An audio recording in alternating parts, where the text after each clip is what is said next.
Welcome back to the Dividend Diplomats YouTube channel. You got your boys here, Lanny and Bert, the Dividend Diplomats. Guys, we're going to talk through today a question I've been wondering for a while. So I want to hear everybody's input and Lanny's input on this. Is it time for me to stop contributing my 401k, put the money in my traditional account, and reach financial freedom faster? Guys, let's get ready and hit that subscribe button. Give it a thumbs up right now. It takes 2 seconds. Click it. Red button, subscribe. Thumbs up right there below this video screen, guys. We appreciate it.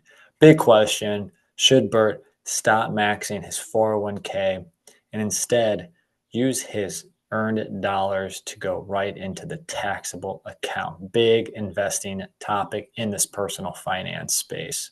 Yeah, so let's go through this here, Lanny.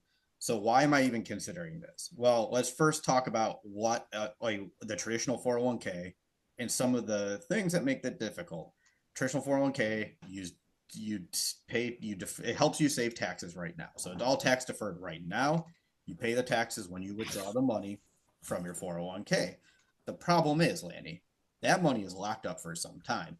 You can take your money out of your 401k, but there always are some caveats. It's tax free on the withdrawals, and you're just paying taxes on the gains if you start withdrawing after 59 and a half. So you have to wait until you are 59 and a half to really start getting the benefits of taking this out without all the penalties that go along with it.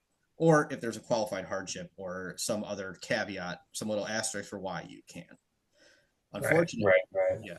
If you take your money out before then, Lanny, you get smacked by Uncle Sam. You get a 10% penalty and you have to pay taxes on it. So it's really punitive if you try to get to these funds early.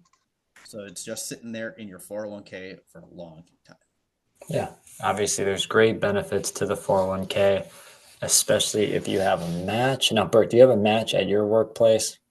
No, I worked really hard. I work at a startup company, if you want to call it that at this point. Worked really hard a long time ago to get them to put in a match. Then we had some layoffs and they got rid of the 401k match and basically said, we're never getting one again. So my current employer, I don't get any benefit for putting any money in. Do you get fees monthly or quarterly? Yeah, there's like a $7 or $8 fee. So it's not like it matters. I don't get fees in my Fidelity account. So between no match, fees on the account, and just the lockup period, it's led me to question this for a while of should I stop contributing, put it into the traditional and roll forward with it. Yeah. And guys, caveat here, obviously, like there are ways, backdoor ways where you could convert from a traditional 401k if you leave, roll it to a Roth IRA, have a waiting period, and then move it to your taxable account in order to avoid some of the tax slash penalty. But we're not considering that. That's a little bit deep Yeah. and very much a calculated exit of a company and then having a calculated way to have limited income in order to avoid or to limit your tax exposure. Yeah, and we'll put this out there too. If you want us to start talking about 401ks more, if you want to start talking about some of these strategies that Lanny's talking about here on this channel, we are very happy to do so. We would love to start educating people a little bit more on 401ks, especially as we look to get towards financial freedom a lot faster. We're going to be doing a lot of these calculations ourselves. Yeah. So, Bert, do you currently max your Yeah. 401k? Yeah. So the max is 23,500. So we're going to keep this example simple, Lanny, because it's in the traditional, we're saving on taxes. So between federal and state taxes, we're getting a huge benefit now through this. We're just going to assume a 25% tax savings because that's going to be the easiest form. Each person's going to have their own tax brackets. Each person's going to have their own federal and state, So $5,875 of taxes is what we're potentially saving on this. So overall, we're putting in 23,500, saving $5,875 on taxes. And Bert, what you might need to think about too is do you probably invest your tax savings potentially? Yes, you're right. It's a great point to consider. With that tax saving, we're able to put more into our account. So we're be able to juice up our SCHD position, our VIG positions, and any other stock positions with that extra cash that's available right now. Yeah, so keep in mind, again, it's huge when you do a pre-tax account that you can use those tax saving dollars and Yeah. and invest. Or, we're going to have to, I think, use the exercise. And that's why this is such a difficult conversation and such a difficult topic. They make it so beneficial for you to contribute now to save for later. Without that, Lanny, if I don't do this, I lose that $5,875. So if I'm going to do this as an apples to apples comparison, let's just say I stop contributing and I want to put that money into my taxable portfolio right now. I'm only going to have $17,625 available because I'm going to have to pay taxes on that $23,500 that we're going into the funds today. Right. No, I agree.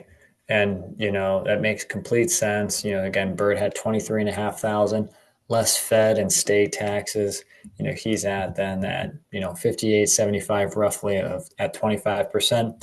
So subtract the two. So instead of having almost like $29,000 to invest, he really has 17,625. You're right. So let's just keep that in mind. Yeah. So The difference there. Yeah, and let's use that to talk about what we're doing today. I already talked about how it's going to SCHD, the extra $5,000. So that's a 4% yield, $5,875 in tax savings. That's income of $235 added.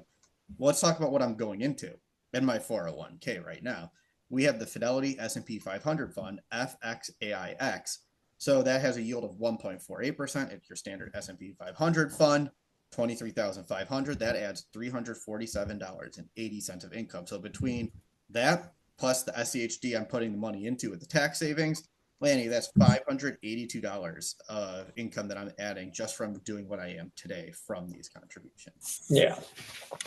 Does that make sense, everybody? So Bert's not only investing the 23.5, but he's getting his tax burden lowered by 5,800, and he's able to then use that 5,800 in tax savings to invest more into SCHD. Let us know if you guys follow there. Yeah, and we'll have the chart up here to show what we're doing. We're happy to explain it more in the comment section, go deeper dive into the contribution portion in other videos. So now we've talked about what's in there. That's $582 of income, $28,000 invested. Okay, so what are my options, Lanny? If I execute this, I stop contributing right now. $17,625. What am I going to do with that investment? How am I going to invest that to make even more of a difference? We're going to put this chart up here quickly. In a hypothetical world, am I going to put these funds in SCHD, a 4% yield, VYM at a 2.84% yield, close to 3, VIG at 1.8%, VOO at 1.3%. Do the numbers add? Do the numbers jive to do this, Lanny? So income added from the SCHD position, $705, VYM $500, VIG $317, VOO $229. But Lanny, you can't just look at the income added. Why can't you just look at the income added? You got to pay that Uncle Sam on the dividend income, guys. Capped at 15%. So just keep that in mind. Again because you're taxed at the long-term capital gains tax rates. Yeah, so you're bringing those down. SCHD is only $599, VYM $425, and VIG $269, $194 for VOO. So the incomes come down less and less every time you add in the more tax layers for not picking the tax deferred status of that 401k contribution. What Bert's saying is more than likely he'll be in that 15%, long-term, capital gains tax rate bracket. Yeah. So overall here, Lanny, does this make sense, Lanny? Let's look at this from two different perspectives here. Let's just compare the fund to fund. So that 23,500 I was investing in FXAIX versus the $17,625 going into fund. We're not even factoring in that SCHD strip. I'm up $251 with SCHD because you're picking up a lot more yield. Up $77 in additional income here with VYM because the yield's higher, significantly higher. VIG and VOO, Lanny, I'm actually losing dividend income because their yields are very comparable to what I'm putting into FXAIX right now. So when you don't consider investing the tax savings, obviously SCHD, if you went all in on that versus the tried and true S&P 500, he might be sacrificing more than likely total return. But if the goal is to get to financial freedom faster, then Bert definitely makes out here with going into SCHD, not considering what he's doing with tax savings, guys. Again, adding $251 annually. But Bert, what about those tax savings? Math becomes a little harder to math when you bring in those tax savings. You're only up in this situation, Laney, with SCHG. You're only up $16.45 when you talk about those tax savings. Does that make sense? Yeah, it does, because you're by doing this, you're giving up that 5,875 that you were initially putting into SCHD in this example. So put the chart up here. There's a very clear conclusion to me for this. There are It's two ways. frustrating. It's very frustrating. It's designed to get you to save for later, not necessarily today. But you could throw it all out the window and say, hey, like Yeah, let's add that $700 pre-tax and dividend income. yeah. And if that's what's important, if I'm going to do this, Landy, I can't focus. If you're going to do this, you're going to make this work, and you want that income for right now, you've got to focus on that income for right now. You're going to have to juice up the dividend yield. If you're going to do this, kind of going back to the video you talked about in when we were talking about you getting to 50,000, if you're at that point where you just want to juice your income and you want to go for it, it would make sense to invest it in a higher yielding, like your JEPI, your JEPQ. If you're going to do this, you have to pick up the yield today, because that's the real way for the math to make sense in this situation. Return be damned. So guys, look at the charts. Give us the feedback. Give Bert the feedback, because he's debating this right now. Again, it's all about personal finance here. Does Bert want the income now, regardless of what happens tax-wise? Because then SCHD is a clear winner. You just clearly are going to add 705 gross in income. Yeah. Again, maybe he retires, maybe he quits, and then maybe they're married, filing joint income is actually in the 0%. Yeah. So maybe there's zero taxes he's paying on dividends. Like there's, maybe he's paying, maybe there's less tax savings if he stops matching. Like, again, there's just so many things going on here. Yeah, there are variables in this too. And remember, it's personal finance. This is an easy calculation for me, Lanny, because I'm not giving up a 401k match. I'm not giving up my 401k match is zero.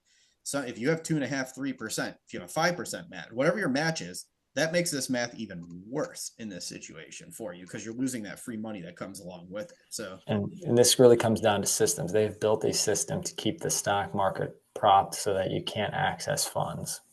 I mean, kudos. Or you can, but you just get penalized. Yeah, absolutely right, everyone. So I'd love everybody's feedback. Again, have you done this before? Have you done this exact same evaluation? How have you made it work?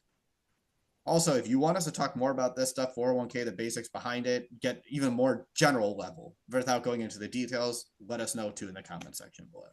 Guys, like the video, subscribe to this channel. Let us know what you guys are doing with your 401k. Hey, calling out all you financial freedom people out there that have done this.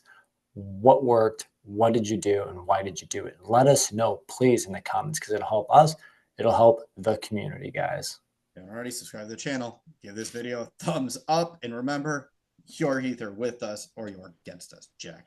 That was Bert, the Herd and Lanny from the Dividend Diplomats, over and out.